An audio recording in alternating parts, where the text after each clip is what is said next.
What's up, queens? Welcome to the Female Dating Strategy Podcast, the meanest female-only podcast on the internet. I'm Ro. And I'm Savannah. So we wanted to start off this episode with a little state of the pod update. So as people may have noticed, we're down a host, and we've been down a host for a couple of months because of Lilith's departure. We're not sure if she's going to return, given the state of her health and some new updates in her life. And we have also, your lovely hosts here, Ro and Savannah, had some life changes recently that has made it a little bit more difficult for us to do some of the pod activities that we're doing really consistently. Most importantly, like getting regular recording time. And it just has to do with our schedule, as well as like being able to do War Room on Sundays. So we are looking at a couple of options, and feel free to give us feedback on this. One of the things that we were thinking of is like to bring on another host, possibly two new hosts, either replace Lilith or replace us, or one or both of us, at least intermittently, while we handle some of our more personal things that are going on. It's not really about replacing people. It's more that we want to ensure that we can continue to provide consistent podcasts, because we know how much it benefits you all. You know, not to toot our own horn that we're so special, but, you know, we know that the podcast is enjoyed by many of you, and also so that the podcast can have a fresh perspective as well. Because I think after almost 2-3 years of doing this, I sometimes feel like I've become a broken record. At least I speak for myself anyway. And so it isn't just a case of, bye guys, see you later. Ro and I, we will continue to work on other really exciting projects behind the scenes. But it's also that, yeah, essentially, like Ro said, our bandwidth is becoming really, really stretched. And we hate, you know, not being able to give you consistent content, because that's the least you will deserve, at least for listening to us and for sticking with us throughout this whole thing. Plus, I think we need some new perspectives. I think without Lilith here, that, you know, obviously the three of us, we each provided a different perspective, a different type of balance, a different type of nuance. And I think we want to shake things up just to make sure the podcast stays relevant and stays fresh to people who are still out there in the dating scene and have new perspectives, see new things coming on the cultural horizon. So, and there's always the thought that like, one or all of us might either age out of the podcast and or like have a life change such that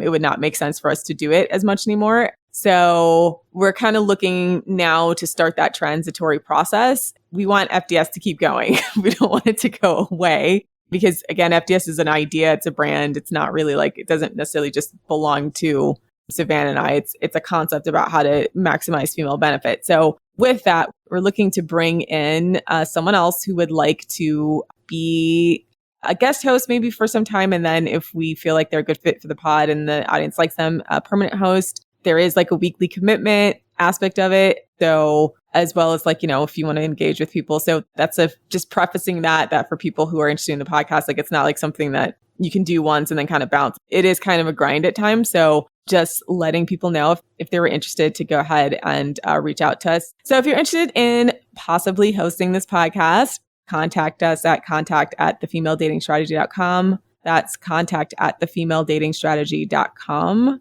And just give us your pitch and why you're interested and why you think you make a good host, and let us know. So once again, apologies for some of the inconsistency. First of all, we had some tech issues as well. So literally we tried to schedule a couple of interviews and our normal recording software was not working. Yeah, they just really hated us for the past 8 weeks. We couldn't record for like 2 weeks either. Yeah. We want to make sure we're getting the kind of quality content you want, but we're also going to try to transition so that we can also work on other things and take care of some more personal things. So sorry, we haven't been able to do War Room, which I did. We sent a message out on Patreon for our Patreon subscribers. It's just like, it again, have not had the bandwidth. And there's going to be some challenges on getting some of the bonus content out for a little bit until we can get some of the scheduling things in order, which is going to be difficult. So that's the update. Hope people aren't too disappointed, but we just wanted to give you some transparency about what's going on. So should we hop into the episode now? Yes. So today, going back to the requests we've had to cover, I guess, FDS 101 in more detail. So we've had quite a few people say, can we cover aspects of the handbook, which I think is a very good idea, because it's one thing reading the handbook, but it's also sometimes really good to dissect them. And I'm a huge fan of being critical of concepts, even FDS concept, because what I think is important with FDS is to make sure that if you are applying any FDS concepts to your life, that it makes sense to you and that you go into everything with your eyes wide open. So everything FDS says, it has its pros and it has its cons as well. And to be able to utilize FDS strategies effectively, you need to be able to understand the pros and cons of what you're doing so you can strategize more effectively and mitigate against the cons so you get the maximum female benefit. So one of the concepts that is becoming increasingly more contested, I would say, is the concept of hypergamy. And this came up a lot on the FDS subreddit. We will link a post from the subreddit that this episode is going to be based off. That's basically talking about the concept of hypergamy. For those who are unaware, like hypergamy, according to the Oxford Dictionary, is essentially the action of either marrying or forming a sexual relationship with a person of a superior sociological or educational background. Generally speaking, though, when people talk about hypergamy, they really basically mean like marrying up or dating up, not so much just having, sex with somebody in a different social class. Yeah. So hypergamy, as it's traditionally defined, is more or less the Cinderella story, right? You get plucked from relative poverty and obscurity into the lap of luxury by a Prince Charming who has all the means, resources, etc. And a lot of women practice, some variation of this, meaning they want to marry a man who has more means than themselves in order to take care of themselves and their families, secure their future, etc. I mean, hypergamy is a theory of, mating that's been around for possibly centuries. So, for example, the royal family, our best friends, the royals, do that very well, hypergamy. But it's also done even within different social classes as well. It's not necessarily the Cinderella marries the rich man. It can also be within, social stratas that hypergamy happens as well. It also contrasts a bit with another theory of mate selection, and that's a theory of assortative mating, which basically says that people tend to date and marry somebody who is in a similar social class and looks class to themselves as well, which I think makes sense because even if we look at the people around you, so look at your friendship group, generally speaking, people tend to be friends with people who are from a similar educational background, who have a similar income. And so that theory seems to make more sense on a day-to-day. But today we are talking about hypergamy,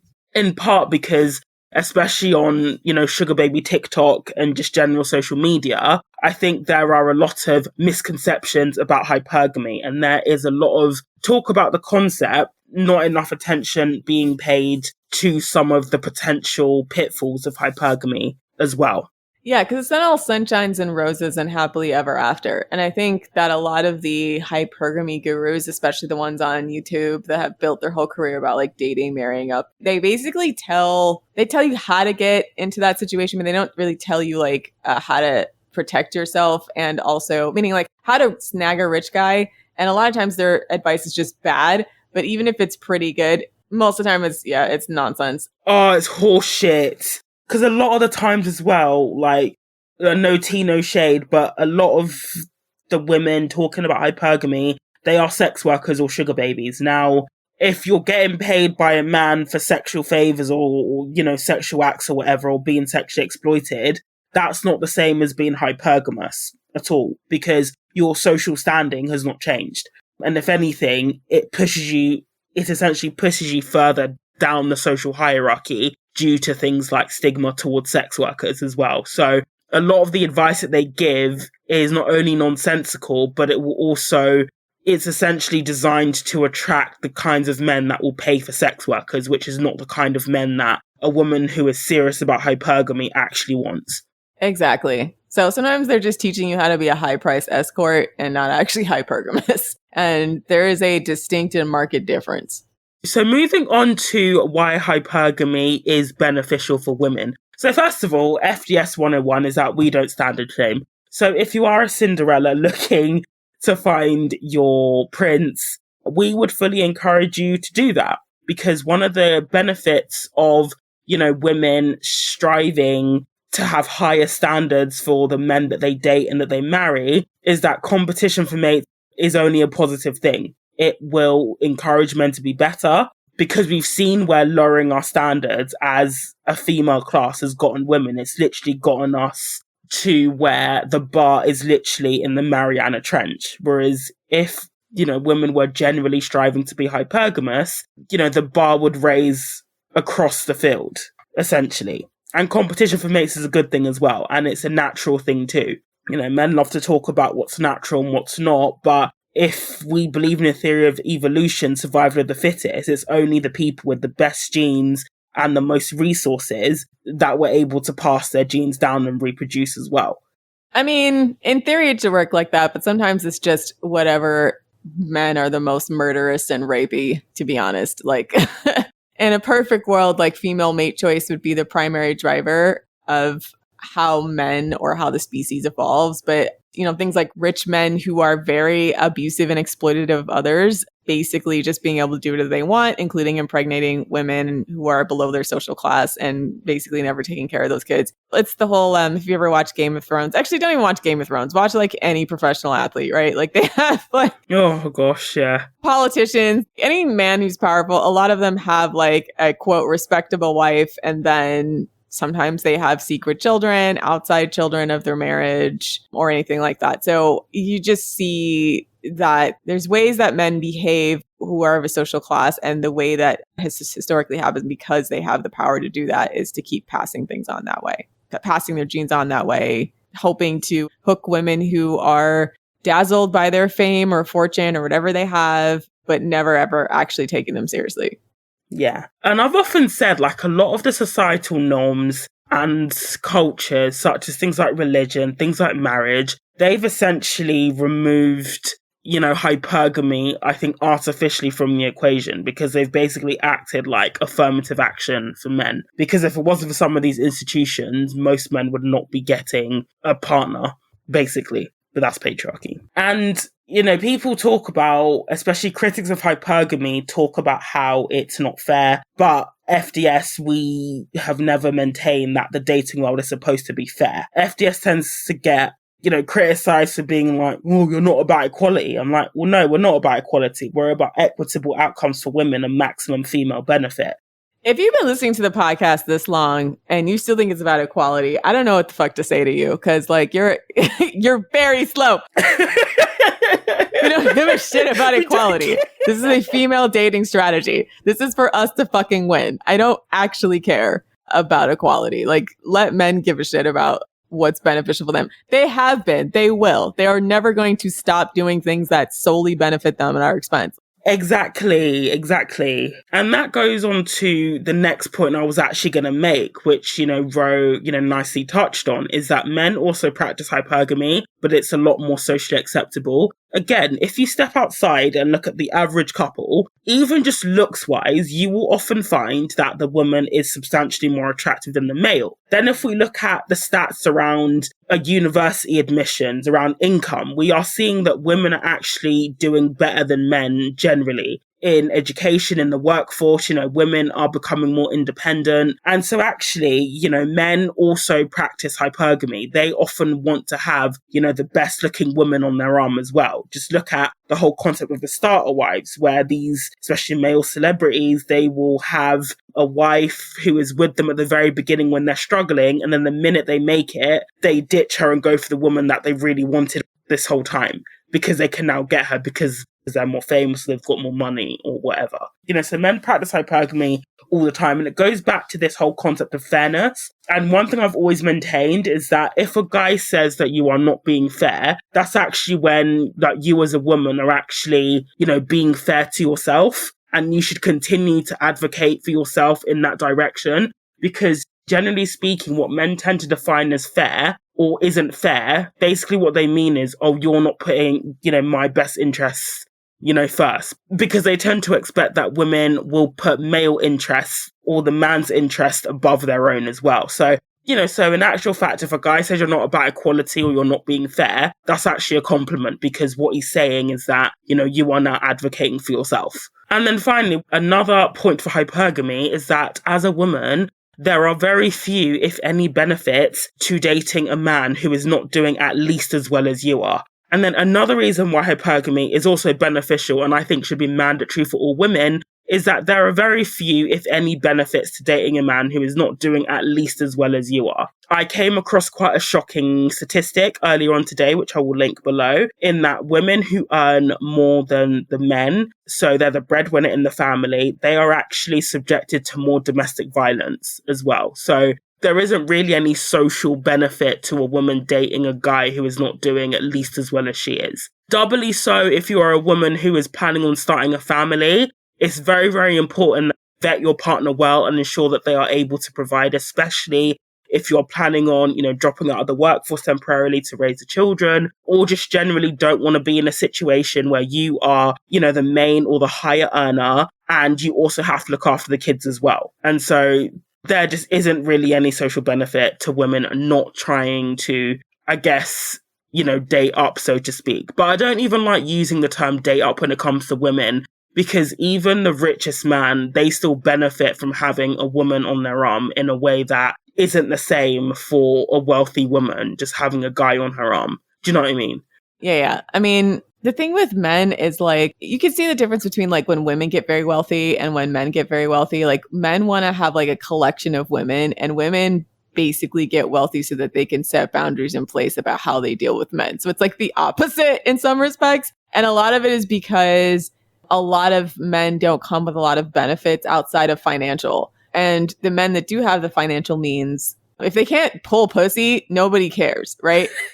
Yeah, that's true. That's the sad part about being a man. It's so true. You could be extremely wealthy. I mean, look at some of the tech geniuses, we'll say, quote, and heavy quotation marks, but some of the heads of the tech industry or places, where they're billionaires, multi-billionaires, and nobody really thinks these guys are cool, right? They're more or less they went to the right schools. They're very smart. They capitalize on opportunity at the right time. But I mean, no one looks at Elon Musk and thinks he's sexy, right?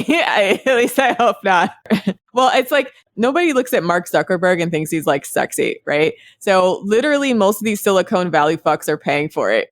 It's come out multiple times that a lot of these guys who are these super nerds, they come out of these Ivy League schools or even elite schools, and they have all the money, they have all of the generational wealth, some of them. And even that's not enough to overcome their just rank unattractiveness to women. So they pay sex workers, right? So a lot of the biggest clients of sex workers and a lot of sex workers who have said that they've made, comparatively a lot of money, specifically service that clientele, right? Because of the fact that they're just these massive fucking geeks who, women don't really want to fuck them. Women will fuck them for money, right? But they're not the type of dudes that women would throw themselves at if they saw them, right? It's totally different than a pro athlete, for example, where a lot of those guys are fit and handsome. If you look at a soccer player, a football player, a basketball player, I mean, they look physically fit, a runner, a swimmer, something that would make a woman look at them and be oh, he's totally fuckable. Yeah, exactly.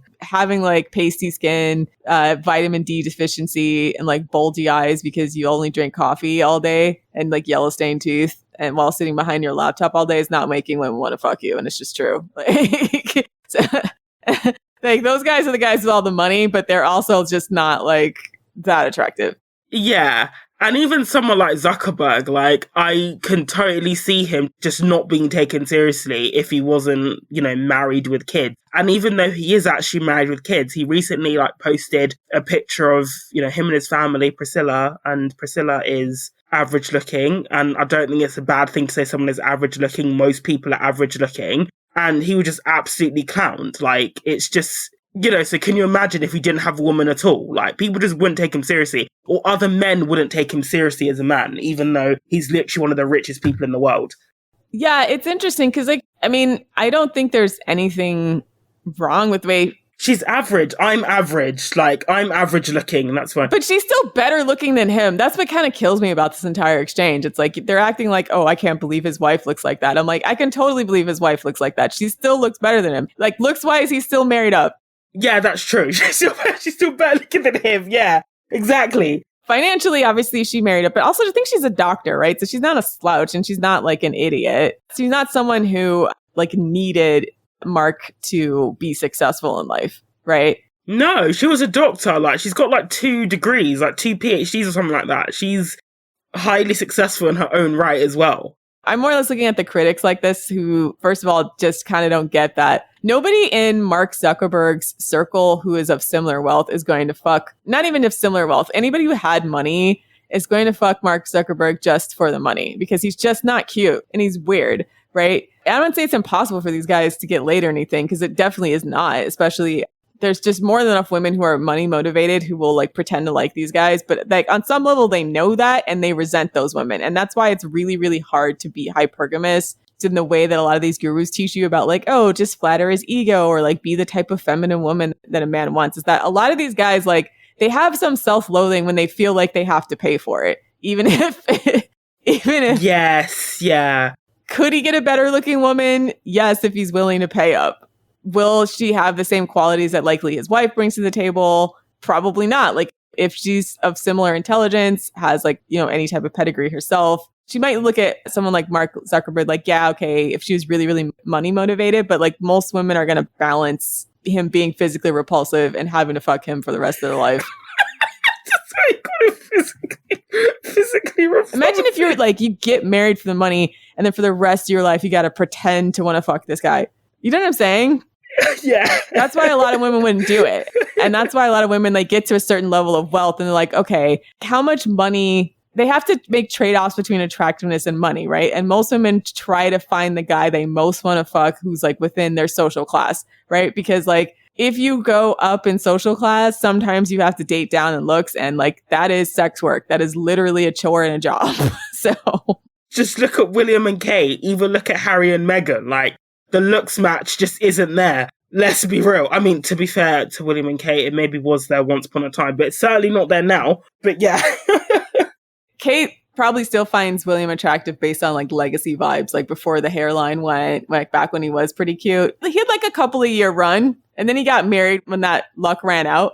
Back when he was Diana's son, yeah. And then he just turned into Mountbatten, Windsor, Saxe, Coburg, Gotha. Even all of his rumored mistresses are very like average, right? Even then, it's not, even with all his power and wealth, it's like, there's not like just scores of women who are even Kate's level of attractiveness who want to like sign up for that. Oh, no, not at all. Like, and in fact, it was, as I've touched on before, like William, Charles, Harry, they struggle to find girlfriends because no one wants to deal with them. So even their money oftentimes can't save them, which is why basically Charles had to settle for Diana. And I mean settle in like in the royal language, not that he settled for her. She was way out of his league anyway. William dumped Kate like randomly in around 2007 and went back to her because nobody else wanted him. And like Harry quickly married Meghan. It's because these guys know that even with all their money and power, they're still not wanted by the sorts of women that they want. Like they are rejected in their own social class, if not social classes below them, because they just come with so much baggage. And I guess like, you know, the looks and the money isn't enough to save them either. So I feel like that's, yeah. And I don't feel like that is unique to the royal family. I think that in general, people of a certain social class tend to marry within their certain social class. And if they're marrying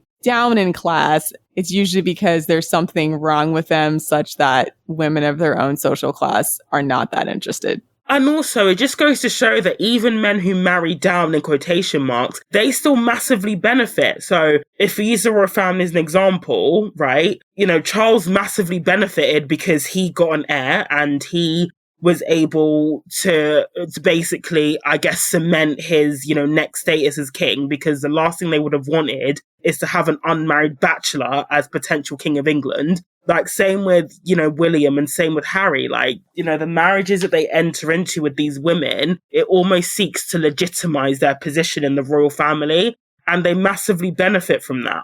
I mean, even Harry's friends knew that he was punching with Meghan because they were like, you know, how did you manage to get her? Like, people say that, oh, you know, she's now royal, she should be grateful. But it honestly seems like he married up, like, way beyond what he should have married into. Yeah, I think everyone was like, wow, what a miracle you pulled her. But when you look at Meghan Markle's dating history, it seems like she likes guys that are, I mean, like when I look at Harry, he doesn't look significantly less attractive or even more attractive than the men she's dated in the past. So I think that's just her lane. That's just kind of what she likes. So he lucked up. Yeah, 100%. And even though she is older than him, she looks younger than him by quite a few years as well. So anyway, that's my little of royal insertion. And the next half of this episode will focus on the common pitfalls of hypergamy, because whilst I don't think it's a bad thing, especially if you are a working class woman or you come from a working class background or you come from a background where you aren't from the class that you are trying to get into, it's really important to be aware of certain things. So the first one is that, I don't know how it is in the US, Rose, so correct me if I'm wrong, but in the UK, we have a very, very rigid class system. And it is very, very difficult to actually meaningfully change your social class. People think that if you marry somebody in a different income bracket, you are automatically in a higher social class. And I disagree with that. Like, when it comes to the class system, I will admit I have quite a Marxist view on things, which people might disagree with. But essentially, I just feel like just because you earn a lot of money, that doesn't necessarily mean you are in the middle or the upper classes. That's just not how class works, especially if you didn't come from money originally. Well, I think it's the difference between the UK, which is an extremely old country, versus the US, which is a relatively young country. So I think because we're relatively young, we don't have as many like, quote, old money type of entrenched social class system. So I think the way that it's thought of in the States is more like A-list, B-list, C-list. That can change based on the whatever sphere you're working in, but I wouldn't say the classes are nearly as rigid as Europe. In fact, I wouldn't say it is at all. And that being said, like we do have some old money type people, but at the same time, like an A-list person is an A-list person. For example, like if A-list in like sports would be Tom Brady, LeBron James, trying to think of someone else. And then in music, it would be like A-list in music would be like Beyonce or Rihanna or Taylor Swift, or trying to think of a man who's an A-list musician that's a man. I'm maybe losing it right now, but someone who's been like very, very popular for a very, very long time and very, very established. And then in the political circles, obviously it's anybody who served in the White House would be A-list. But a lot of those people have like working class backgrounds and then work their way up. But a lot of people in those spheres have working class backgrounds and then work their way up. There's a second sort of class structure in the United States, and it's very educational related. There's a class system in the United States that's stratified by education. That is not immediately apparent, but one of the things that's been very controversial right now when it comes to like elite school admissions is how much of elite school admissions come from legacy admissions, which is people who come from people who are major donors who had parents or great grandparents who attended that school. And a lot of that's sort of an entrenched class structure where, yes, they allow people who are very, very smart, but like the vast majority of admittance have some kind of connection to the Ivy League already. So meaning my father went to Harvard and my father's father went to Harvard, et cetera. And even though their kids are dumb as fuck and probably could never get there on their own merits, they're sort of ushered in because they want to kind of keep the elite, want to date the elite. They want to give jobs to the elite. They want to keep that class structure going. They want to have certain soft skills that are only present in their little enclave of culture. So in that respect, it can be hard because if you're not a person who comes from money, you have to be extremely smart and you have to have some kind of hook to get into one of these Ivy League schools. And then from there, you have to get connections to have the right kind of jobs, because even people who have Ivy League degrees, sometimes they've said like, it's been hard for me to get a job even with my Ivy League degree because I didn't have a connection, right? So if you majored in like philosophy, once again, like the scrotiest major possible, but let's say you majored in philosophy at like Harvard, but your parents are working class immigrants, you'll struggle to find a job. Whereas like a kid who majored in philosophy at Harvard, but his dad is the VP at a bank, he's going to have whatever job he wants, right? His degree is solely a piece of paper that they get to justify that he's not a complete idiot, even though arguably it's not the case, and then give them the job that they're already destined to have. So like in some respects, like the university system is supposed to be the equalizer. The university system in the past generation or so, I think with the inflation of, first of all, the inflation of the amount of universities and the amount of cost around the universities, that it's really become like a place that rich people send their kids to justify giving them rich people jobs. And it's a little bit harder to be hypergamous or upwardly socially mobile. Not impossible, but like if you don't have already connections, like you basically have to take some kind of degree that's in high demand, like a STEM degree. Yeah, agreed. And so because traditionally as well, speaking of universities, it actually used to be a way for women to meet men to marry. It was a thing in the UK where lots of, I guess, families, they would specifically send their daughters, especially when back in about the 70s or 80s, when fewer women went to university, it was almost like a running joke that they would pick the universities that were the most male dominated and send their daughters there to get married, basically to find a husband, to do husband shopping, with quite a bit of success, actually, given the number of relationships. Yeah, once again, works really well if you already come from that social class. Like, this is where, again, the hypergamy gurus sometimes fail. Is like, okay, if you want to be hypergamous, it is always better to try to build your own platform. It is much harder for working class women to do it. So the easiest way, I would say, quote, is to try to achieve it through education. And it's not even that easy. Obviously, like, education is very competitive. And then try to network or rub elbows with people who are established and, polish yourself such that you can like basically wash off your working class stink and try to network with them. But like, just from experience and having seen, who ended up with who ended up marrying who and what and why, most of these guys, especially the old money guys, like they married women already in their social class. Like they're very unimaginative in the way that they choose a spouse. And it's partially just like social acceptance of their family, as well as like understanding that generational wealth is built through stability in marriage and shared values, right? Because like if you've just had a silver spoon your whole life, it can be really difficult to talk to people or understand people who don't, especially if it could have been like your dad that completely screwed that person's family over, right? So just looking at it that way, understanding like hypergamy is more likely if you put yourself in that social group via education or work experience if you can, but it's also not guaranteed. And it also comes with some pitfalls. And it's also about, there's a difference between, because for some reason, a lot of the advice I'm seeing around hypergamy, it seems to center around just being, near rich people. So proximity. So if you get a job in a gentleman's club, or if you go to a golf club, or if you hang out at Harrods or, whatever. And it's like, this is not going to work because especially if somebody is in a higher social class, they are very, very good at compartmentalizing people. So they will compartmentalize you into the help, and the help is what you will stay. And that is how they will perceive you. They're not going to perceive you as one of them just because you happen to rock up to a bar. Because again, like Rose said, when somebody's from a certain social class, they are able to spot when other people are also part of that social class, because there will be social cues, especially if you come from a background, a working class background, that you're just not going to know because you don't hang around enough rich people. So just hanging around rich people is not the way to break into their inner circle. It's probably one of the worst ways. Like the way to,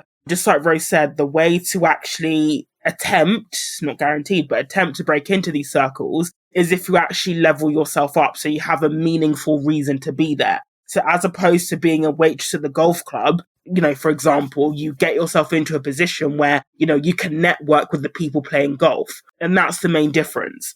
Exactly. But I mean, in some respects, it's tough because the way you almost break in is by anything is really the same way you would do with anything else. Is like you have to be exceptional in some way. You have to corner the market on whatever your skill or expertise is, right? So in America, it's somewhat flexible to be like our class system is flexible, but to a point, and it depends on the industry. I feel like there's some industries the wealthy have basically quarantined for themselves. So like investment banking and it's the entire like Nepo baby argument, right? Like investment banking, people have said the same thing about like a lot of these positions in the film industry that you have to know somebody or your parent has to be in the film industry for you to break into the film industry. A lot of people have said the same thing about what's the word? Other like white collar prestige jobs, right? Yeah. If you look at anything to do with like humanitarian causes like the UN, the WHO, diplomatic service, all of these super cushy jobs, you basically need either like a family connection or wealthy parents who can support you whilst you work for free or intern on a very, very low wage to get into those professions. Because if you look at, for example, the UN, they do unpaid internships in places like London and Geneva, some of the most expensive cities in the world. If you don't have that financial background or that social background to be able to basically, live and work for free in one of these cities, it's impossible to break in. Literally impossible. And this is why if you look at because I'm a bit of a loser. Like, I like to look up the ambassadors for my country. If you look them up, you'll often find a lot of them had parents who were diplomats. For example, it's quite rare that you see a diplomat who's come from a truly, truly working class background and made it to the top of the diplomatic service. It's quite rare, for example. So, yeah, that's just something to watch out for. Again, I'm not saying don't pursue hypergamy, but also be realistic. And if you are a working class girly, like myself, I consider myself to be very, very working class. Understand that you need to raise your baseline, essentially, before you start attempting hypergamy. Because if you don't, you just end up being massively taken advantage of. Because unfortunately, as is, a lot of these men that you're looking to target, they will just not take you seriously.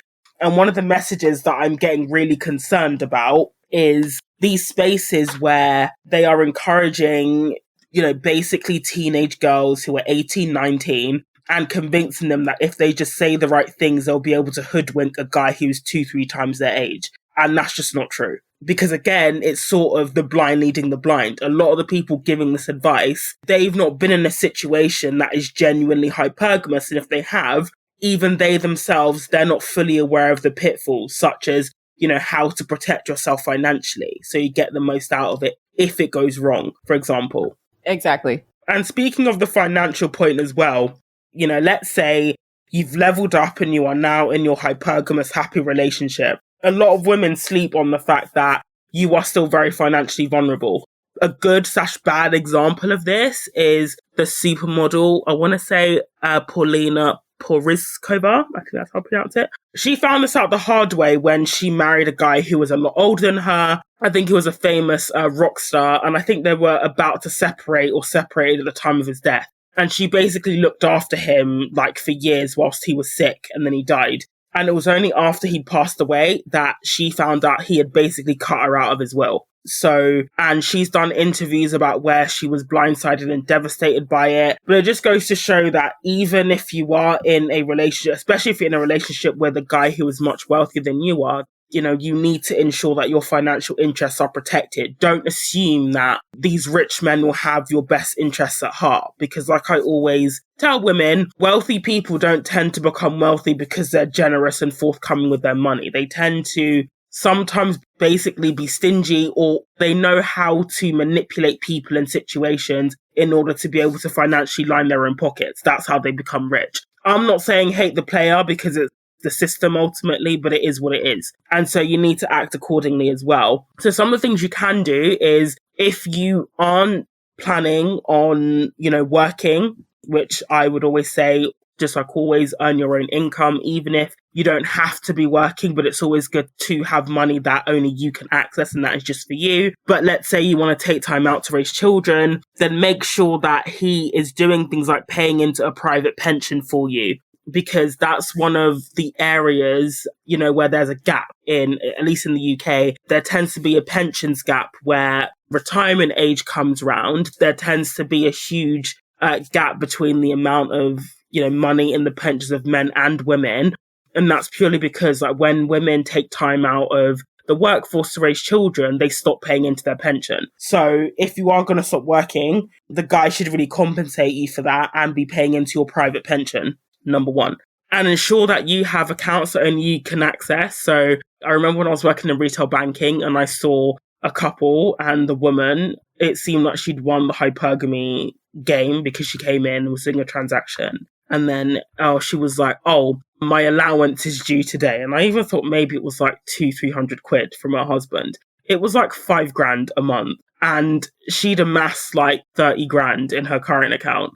And I was like, damn sis, you've won. Because also he was transferring that money into an account in just her name. And that's really legally important. Joint accounts is, open access. He could drain the entire bank account tomorrow and leave you with nothing. But if it's just in your account, he can't transact on that account because it's just in your name as well. So that's really, really important to have an account that only you can access and that he's paying into if you are not working, for example. And perhaps I could do a whole episode on this because I've seen this play out in various relationships close to me, is that there is a difference between a guy paying for stuff for you and investing in you. And I would say the difference is is he investing or is he paying for something that doesn't directly benefit him? So let's say, for example, your average, sugar relationship, he might pay for you to go on holiday, or he might buy you designer clothes and designer bags.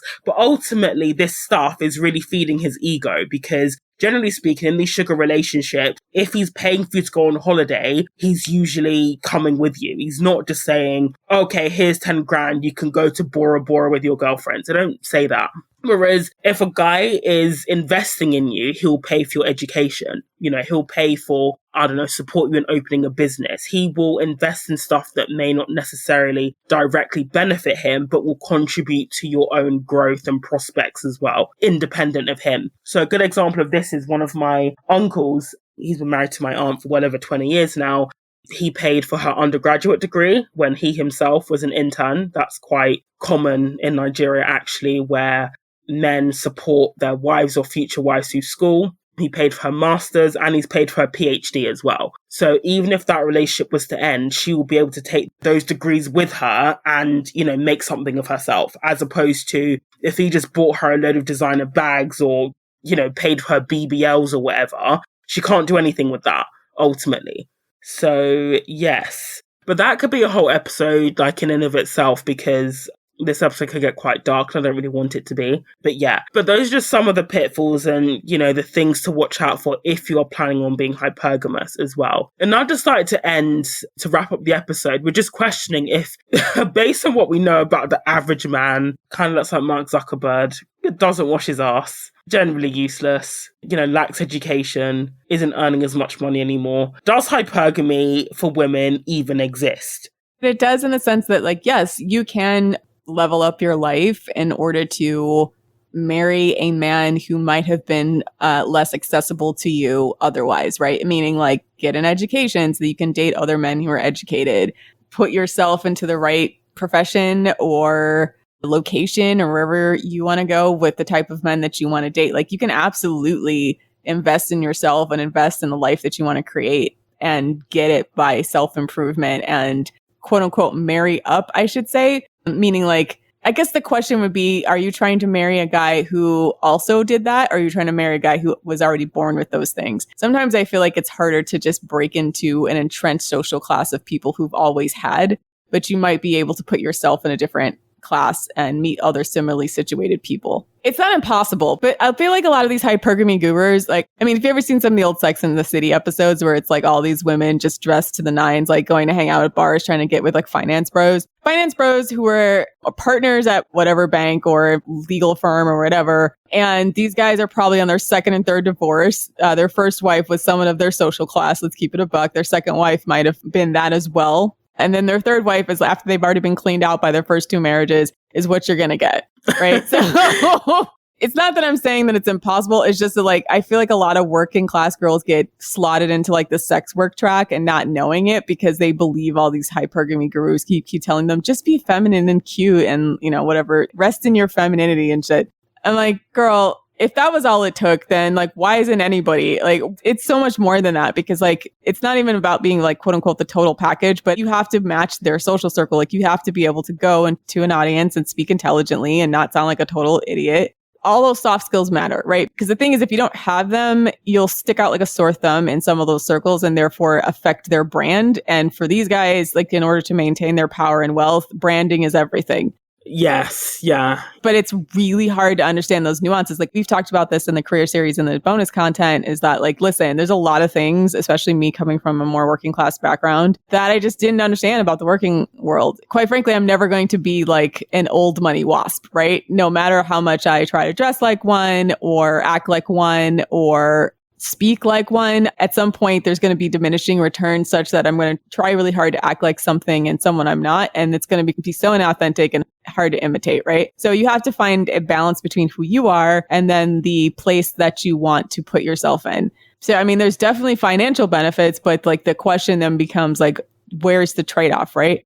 There's going to be a place where you start to feel like there's diminishing returns of trying to fit into a guy's social circle just to get paid, and once again, because social classes here are a little bit fluid compared to other places, there's also women that are trying to date up with professional athletes, right? The type of women who are basically like Instagram models and actually maybe real like fashion models and stuff. Like that's their peer group, right? The stereotype of athletes and artists like dating and marrying models is fairly true, but you're taking two people who are probably don't have education, who are in the entertainment industry where looks are very, very important. So then like, yeah, they want to date other people who are going to raise their brand. When you look at a lot of them still end up with like women that knew them prior to them being famous, like their high school sweetheart, etc. So even then it's like hypergamy, it depends on what kind of social circle you want to be in. If you want to be in entertainment, it's one thing. If you want to be in investment banking, it's one thing. If you want to be in tech, it's another. If you want to be in politics, it's another, right? So consider the audience, consider where you want to go, and then who you are, and to the extent that you want to fit into that circle.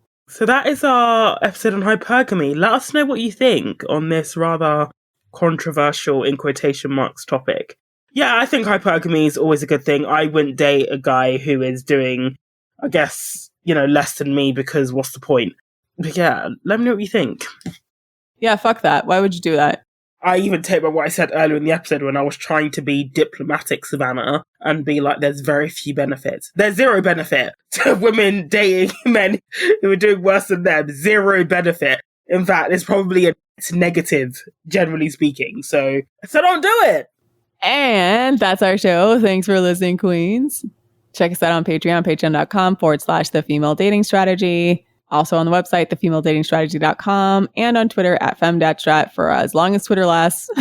And yeah, let us know what you think about our first conversation of this show about some of the transition aspirations of this podcast. And email us at contact@thefemaledatingstrategy. Thanks for listening, Queens. And for all you scrotes out there, just because you have money doesn't mean anybody wants to touch you. Don't be bitter. Just get better. And I'm mad. Facts. Bye.